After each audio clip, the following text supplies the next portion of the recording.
Welcome back to my channel and welcome to today's video. Today's video is going to be my October mid-month wrap-up. So I have read quite a lot of books so far in October, and then there are two main reasons for that. First reason is I've read a bunch of novellas. I have read obviously the Scared Sexy collection, which I did a separate review video on, which I will leave linked down below. So I finished reading the 5 remaining novellas in this collection at the start of this month.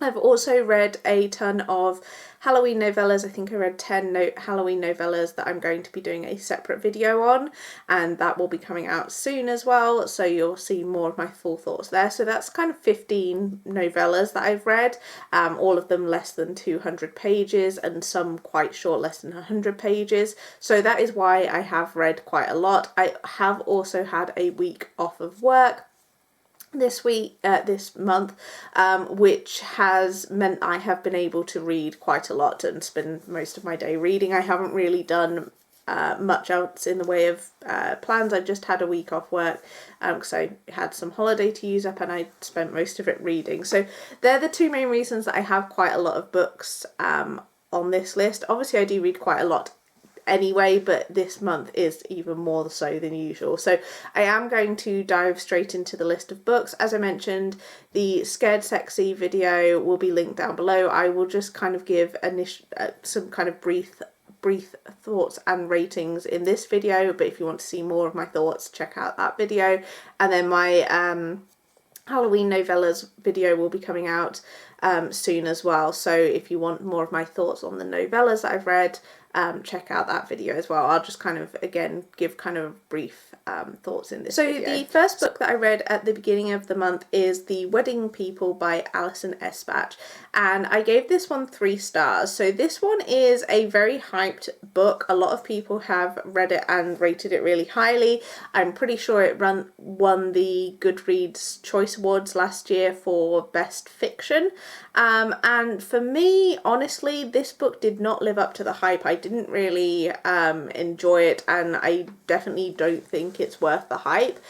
So the premise of this one is interesting. We have a main female character called Phoebe, who is she's been going through a divorce. She's had some struggles in her life, and she has decided that she wants to end her life. And so what she decides to do is she decides to go to this hotel, this quite fancy hotel, and that is where she's going to do it. And what she doesn't realise is when she gets to the hotel, it's kind of been booked out for this wedding, and she tells the bride, when she kind of meets the bride on her first night, and she tells the bride her plans, and so the bride is like, no, you cannot do that because that will ruin my wedding. And they kind of form this sort of friendship because the bride is obviously very concerned about what Phoebe plans to do and wants to put a stop to it, so she kind of involves them in the wedding activities because they're staying at this hotel for like a week before the wedding. And premise-wise, the premise is interesting, but I personally didn't enjoy the story. I thought that the friendship that came up between Phoebe and the bride, whose name I've forgotten, was a bit, I don't know, it just didn't gel with me. I can't really say exactly what it was that didn't work for me, but it was just an okay read, nothing special in my opinion. Then I listened to My Life with the Walter Boys by Ali Novak, which is book 1 in the My Life with the Walter Boys series, and I had a good time reading this. I gave this one 4 stars. So this one is a young adult contemporary romance, which I don't read a ton of these anymore because I'm not really a huge fan of the young adult genre. I feel like some of them read too young, in my opinion. But I've been watching the TV show on Netflix, and I decided that I wanted to check out the book. And the book the show follows the book quite well, I think. Obviously there are differences, as with any adaptation, there are always going to be differences, but the show follows the book pretty well. So I had a good time reading this. This one is about a character called Jackie, whose parents pass away. Her parents and sister pass away in a car accident, and she ends up moving in with this family called the Walters. And they are this big family, live on this ranch, and there is, I can't remember how many there are, but I think there's like half a dozen, no, more than half a dozen, like 12 or so. Maybe, I can't remember exactly how many there are, but there's this big family, and they are predominantly all boys, apart from there is one girl called Parker, I think. And they're a mixture of the Walters children, and also there's some cousins in there as well, and it's this big family, and there is obviously teenage drama. She's obviously starting a new school, making new friends, and a couple of the Walter boys are very attractive, and she ends up having a bit of a romance with a few of them. And it's just kind of her kind of dealing with her grief, settling into a new life, and as I say, typical teenage drama. But I did have a good time reading this one. I would definitely recommend it. If you do like the show, you'll probably have a good time reading this. Then I read The Wren in the Holly Library by K.A. Lind, and this is book 1 in the Oak and Holly cycle series. I gave this one 3 stars, and I won't be continuing on with the series, but this one we follow our main character called Kirce, and she works as a thief. That is what she does with her life, and at the beginning of the book she is hired to do this particular job and steal a particular thing from this fancy house, but she gets caught when she is in the middle of stealing, and the person that catches her is this mysterious guy called Graves, who just finds out that she has some kind of powers that she wasn't aware of, and he kind of takes her under his wing because he wants to use her to steal something that he needs. And they end up having a romance as well. This one was okay, but I feel like in terms of the plot, it wasn't anything particularly unique. I feel like it's a plot that I've seen before, and the romance for me I wasn't super invested in, so overall it was just an okay read for me, and as I say, I don't plan to continue on with the series. Then we have the 5 novellas that I read from the Scared Sexy collection. So there was Falling by Christina Lauren, which I gave 2.5 stars to. Spicy Little Curses by J.T. Geisinger, which I gave 3 stars to. Space Vampire by Ruby Dixon, which I gave 4 stars to. Beautiful Nightmare by Katie Robert, which I gave 3.5 stars to, and My Boyfriends Are All Monsters by Kimberly Lemming, which I gave 2 stars to. As I say, I've done a whole separate video on these, so I'll leave that link down below where you can go and check out my full thoughts. Then I listened to Redemption by Kenya Wright, which I gave 4 stars to. This one was a new to me author. I had this on Audible, and I had a good time reading this. This follows, what was her name? Ebony. Ebony is she's got 3 kids, I think, 2 or 3 kids, and she is escaping from her partner who is abusive, and she kind of goes on the run to kind of get away from him, and they get caught in a storm, and they end up taking shelter in Yoshiro's house, and he is he has lived a life of crime. He has been involved in with, I don't think it's ever explicitly said with the mafia, but kind of with the mafia, and he kind of takes them in. Although he has been involved in this kind of crime, he is definitely a softie underneath, and he takes Ebony and these kids under his kind of wing and takes them into his house, and it's their obviously romance, and I had a good time reading this. There is obviously some darker elements to this book. There is obviously trigger warning for domestic abuse, and there's some quite graphic depictions of that at the beginning of the book, so if that is something that triggers you, definitely check the trigger warnings going into this. But I had a good time reading this. It's quite a short read, and I think it's one that I definitely enjoyed, and I'd be interested to check out more from this author in the future. Next we have That One Night by Emily Rath, which is book 0.5 in the Jacksonville Rays series. This is the prequel novella, which the author does say that you don't necessarily need to have read this before diving into this series, but obviously it is recommended that you do read it. And I have books 1 and 2 checked out from the library, and I wanted to read the novella before diving into the series. This novella is available on Kindle Unlimited, as is the rest of the series, I'm pretty sure.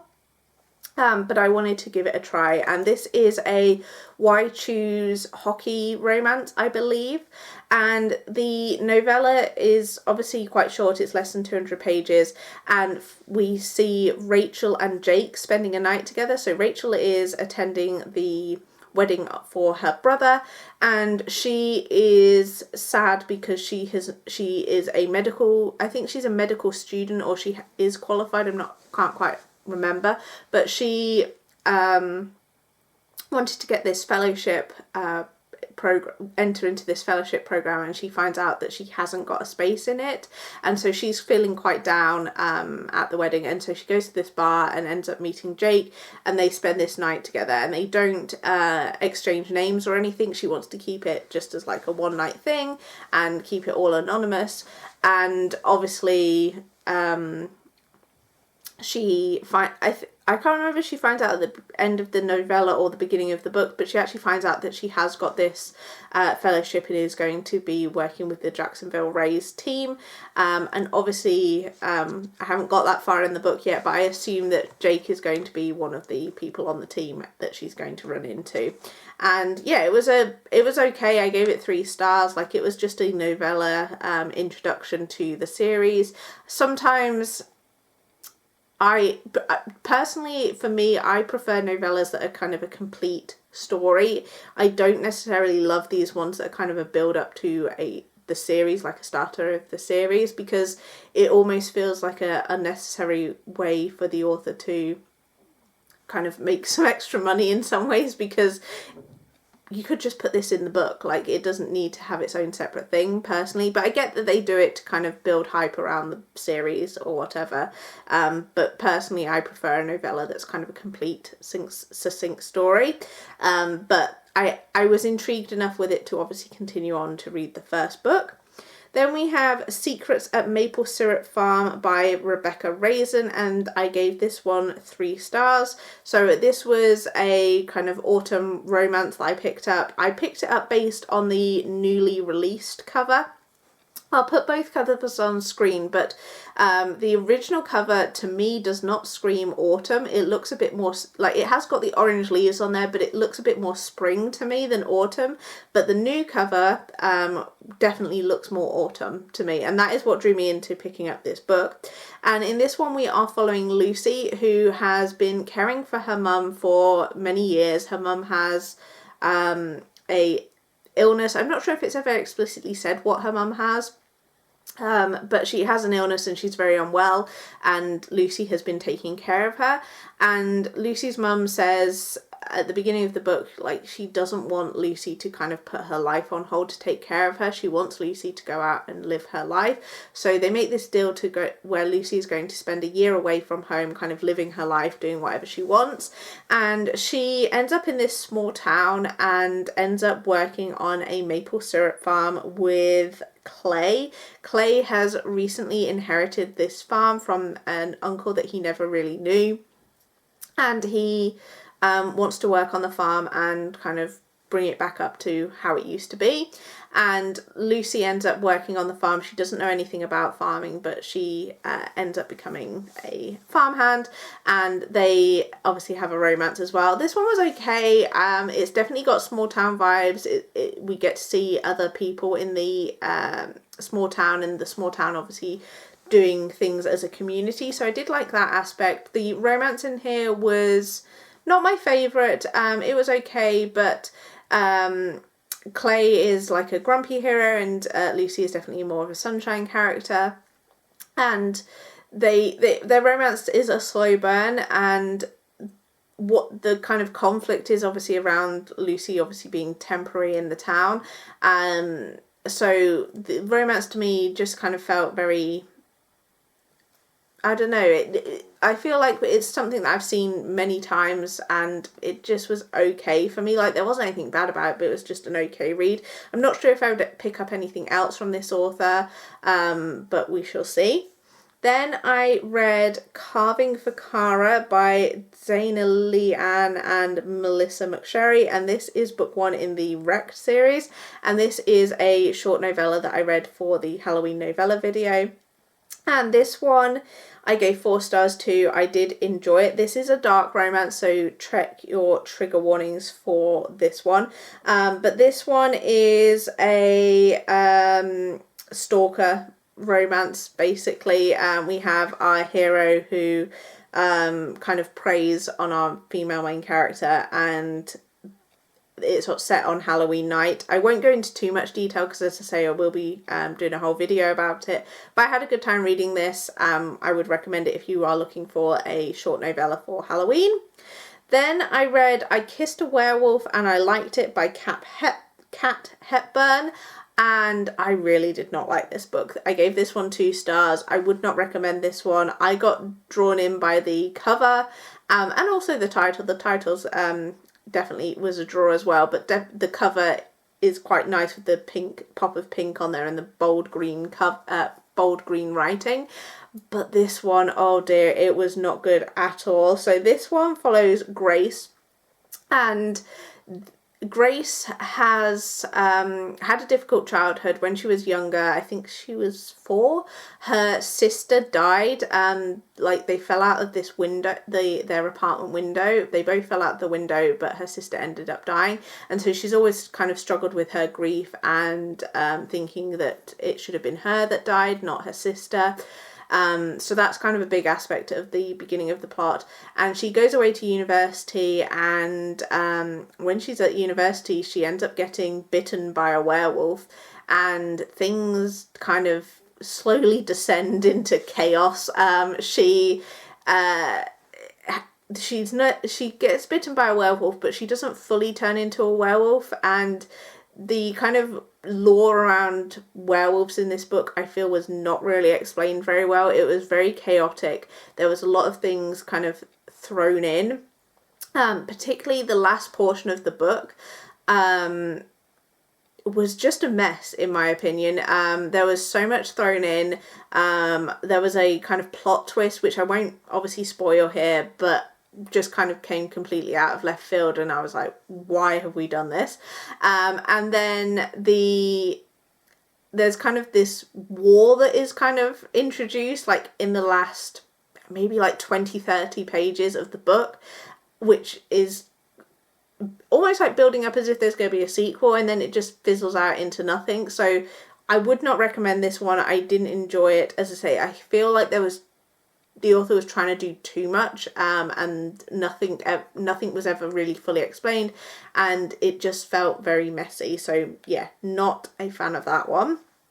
Then we have Honey Bloods by I.S. Bell, which again was one of the novellas that I read, and this is book 1 in the Honey Blood series. I didn't love this one and gave this one 2 stars. So this one is a sapphic vampire novella, and I don't know, I didn't really love this one. We have our main character. They used to be friends, but have drifted apart, and then one of them gets turned into a vampire, and then they made this vow when they were really young that they were always going to be there for one another and would always like help each other do anything, like even bury a body. It's almost like a joke. And then obviously the girl that gets turned into a vampire ends up having a body to bury, and they end up kind of going on this road trip to find out a bit more about being a vampire and to kind of go after the people that turned her into a vampire, and it was just okay. Like, it wasn't great. I didn't really enjoy this one, and I'm not going to be continuing on with the series, and I wouldn't recommend it. I've read better vampire books, better sapphic romances. This one just wasn't it for me. Then I read Crazy Spooky Love by Josie Silver, and this is book 1 in the Melody Bittersweet series, and I had a really good time reading this, and I gave it 4 stars. So in this book we follow Melody, who is our main character, and she and her mother and grandma can see ghosts, and her mother and grandma kind of have their own kind of business surroundings being able to see ghosts, and Melody decides that she wants to set up her own business, and she sets up this business of kind of, she calls it like ghost busting, in terms of she's going to kind of help ghosts move on to the other side, and she recruits her best friend and this other guy whose father's ghost kind of encourages her to hire him, and they are trying to help the 3 ghosts that are taking over this house, and they are 3 brothers, and one of them was murdered by one of the other brothers, and it's almost a bit of a murder mystery. There is also a light romance in here as well with a journalist, and her ex is also involved as well, because he also can see ghosts, and they're kind of working against each other because he has also been hired to remove the ghosts from this house, so they're kind of working against each other, trying to obviously be the better business. And I had a good time reading this. This was very different to Josie Silver's other books. This was a lot more fun, and I would definitely recommend it if you're looking for a light-hearted read for Halloween and spooky season. This is definitely a good one to go for, and I'm really looking forward to picking up the second book when that comes out. Then I listened to Shield of Sparrows by Devney Perry. This is book 1 in the Shield of Sparrows series, or trilogy I think it's going to be, and I enjoyed this one. I gave it 4 stars. I did listen to the audiobook because it was available from my library, so I thought, why not? And I feel like if I'd been physically reading this, it might have been a 3-star read, but because I listened to the audiobook, I did have a good time with the audio, and I would definitely recommend listening to the audiobook. But in this one, we are following, oh God, what was her name? Can't remember her name. I'll put it on screen. But she ends up getting married off to this prince, and she ends up having to spy on him. Her father her sister was the one that was always destined to marry this prince, and she's been kind of trained her whole life. Her sister's been trained her whole life to do that, but at the last minute the prince is like, no, I want to marry our main character instead, and so she ends up getting married to this prince of another kingdom, and her father says that she needs to basically spy and report back of all the goings on. And there is obviously some secrets that are unveiled around the prince's identity, which I personally wasn't very surprised by, although it did happen later on in the book than I was kind of initially expecting. This one to me felt very typical of a fantasy romance, and I don't necessarily mean that as a bad thing, but it did definitely follow a lot of hallmarks of other fantasy romances in terms of plot points and character types, and I think that this is it was a good read. As I say, I gave it 4 stars, but I think if I had physically read it, I might have been a little bit bored because it is quite a long read, and there are things that I think could have been cut down from this one. It is definitely interesting to see Devney Perry writing in the fantasy space, although I do personally think I do prefer her small town romances, but I am intrigued to see where this series goes in the future, and I will be picking up book 2 when it does come out. Then I listened to The Fault in Our Stars by John Green. This one is actually a reread for me, and I'm doing like a reread project on a few books for a video that I have planned, and I decided to reread this one, and this one I gave 4 stars to. I liked this one. I do still think it was a good read. I maybe didn't enjoy it quite as much as when I first read it, but obviously I am older now, and obviously my reading tastes have changed since I originally read this one. But for those who don't know, this follows Hazel and Augustus Waters, who are both, or Hazel is suffering from I can't remember what type of cancer it is. I don't know if it even says, but she is suffering from an incurable cancer, and her mum really wants her to kind of make friends and do kind of normal teenage things, so she kind of encourages her to go to this kind of cancer support group. And while she's there, she meets Augustus Waters, who is there supporting one of his friends, and they strike up a romance. And she has this favourite author who wrote this book years ago, and she has some unanswered questions that she wants to ask him, and Augustus Waters tracks him down, and they end up going to Amsterdam to see this author. And it's maybe not quite the experience that she was wanting, but it's kind of their journey dealing with cancer, and their kind of young starting relationship. This one, John Green is an author who I've read quite a lot of his like older books. I've not read any of his new stuff, and he's very much a hit or miss author for me. There are books of his that I really enjoyed, like this one, and Paper Towns I remember liking, but some of his other ones, like An Abundance of Catherines and Will Grayson, I really didn't enjoy. And Looking for Alaska, I gave 3 stars at the time. His way of writing teenage characters is, I don't even know how to describe it, but is very unrealistic how he writes teenage characters. The things that they say, the things that they do, I don't feel is very typical of a teenage character. And that is why when rereading this, I did give it 4 stars instead of 5, which is what I gave it originally.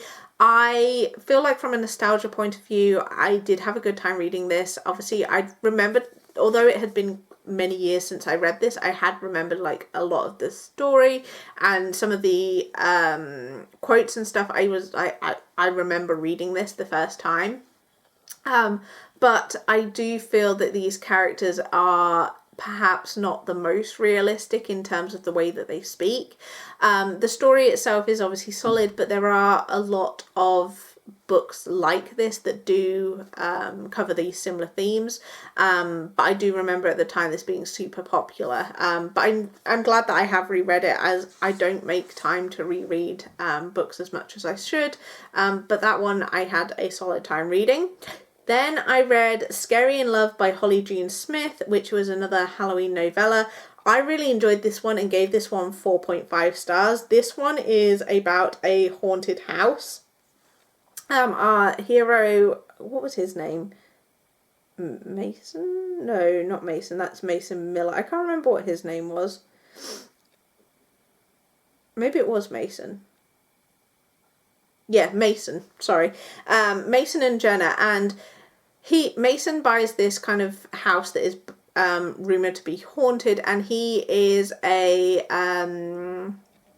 actor. He decides to put on like a haunted house, and our main female character Jenna loves haunted houses, and so she attends with a date, and her date is basically a wimp and gets scared in the first like 5 minutes of being in the house, and so she gets injured because he basically panics and she falls over, and Mason ends up coming out to kind of do like a risk assessment on her, because obviously they have to do like a first aid report for the house, and they kind of have like an instant connection, and he ends up doing a haunted house just for her, and it is definitely a very spicy novella, and I had a good time reading this. I definitely would recommend this, and I am interested to check out more from this author.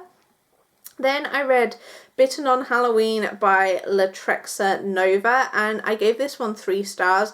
This one is a Why Choose novella, and personally I'm not sure if Why Choose necessarily works for a novella, because there were 3 heroes in here. Our female main character goes to this Halloween ball, and she encounters a werewolf, a vampire, and a zombie.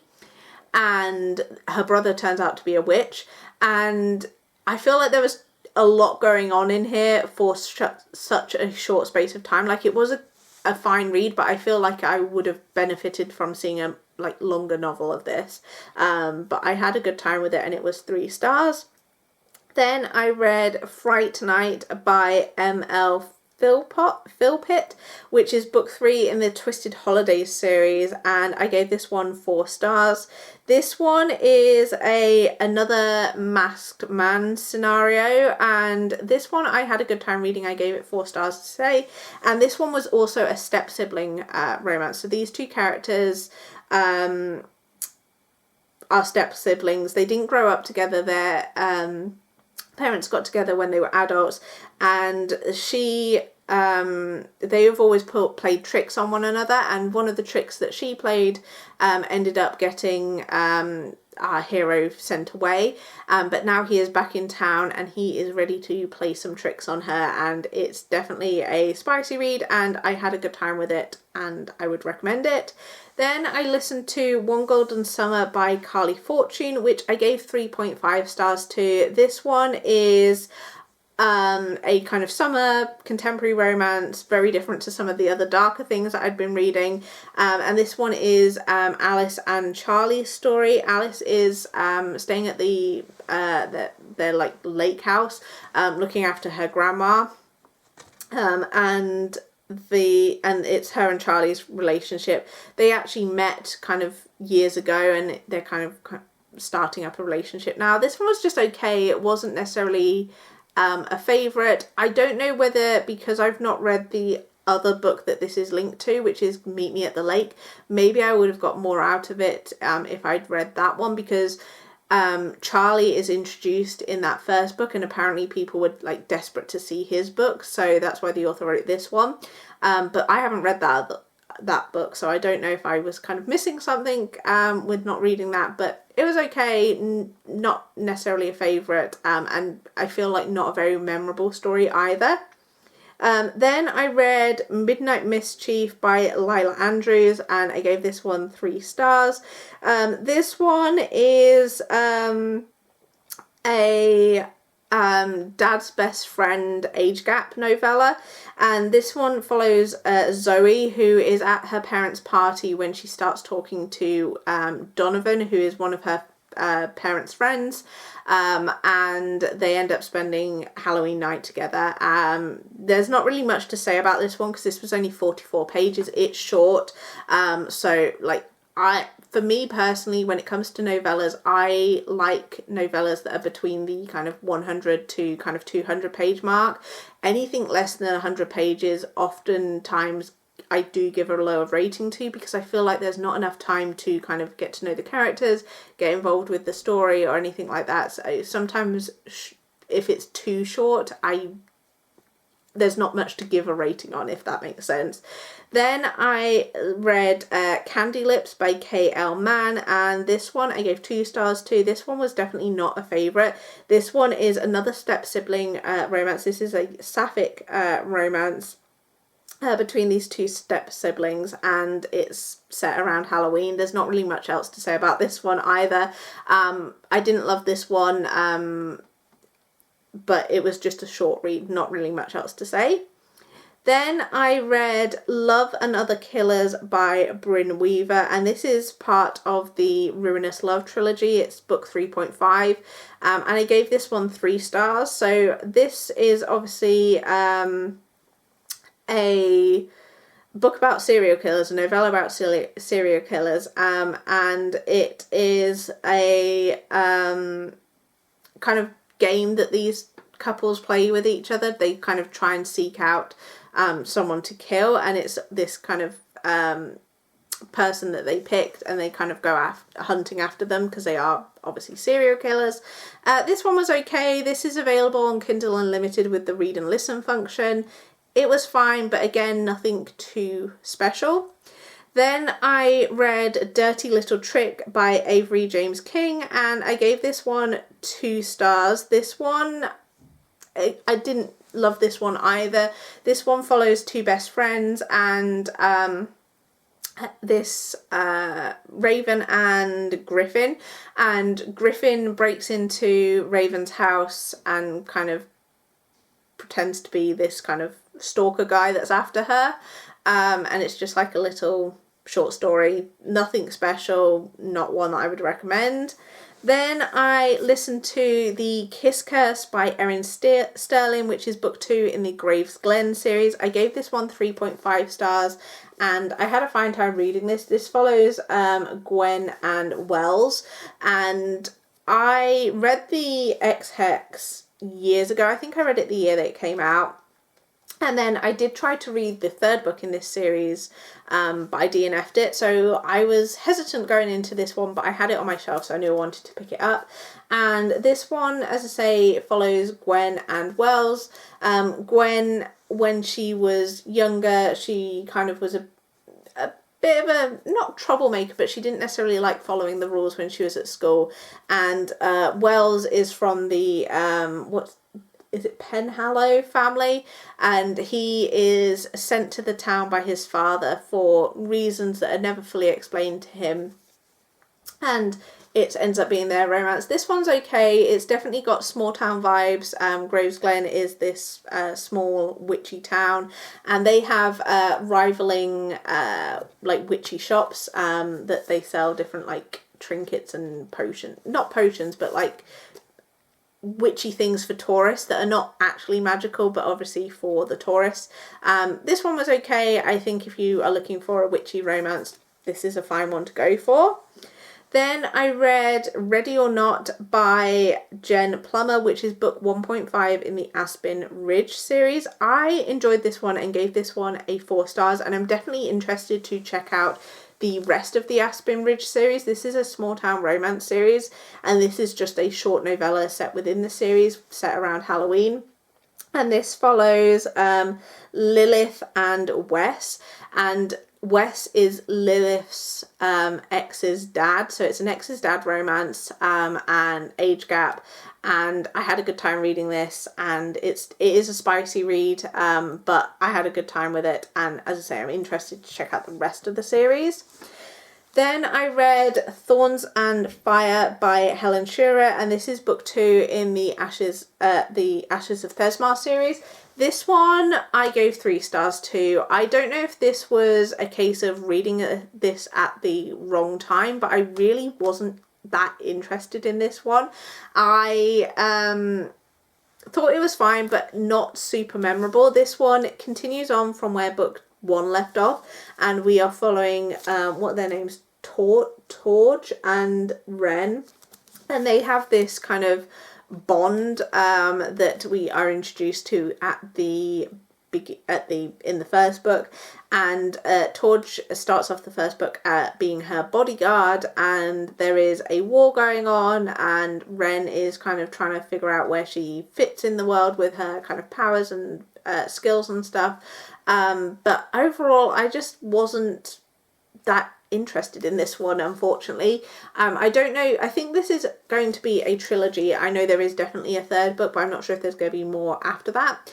And I don't know whether this just suffered from second book syndrome, where it kind of almost, if it is going to be a trilogy, sometimes second books almost feel like a filler book, where not a ton is happening, but then it builds up like right at the end to kind of go into the third book. I'm not sure if that was the case here, but I'm interested enough to check out the third book, and then obviously depending on whether the third book is the last book or not, I might then decide whether I continue on with the series following that one.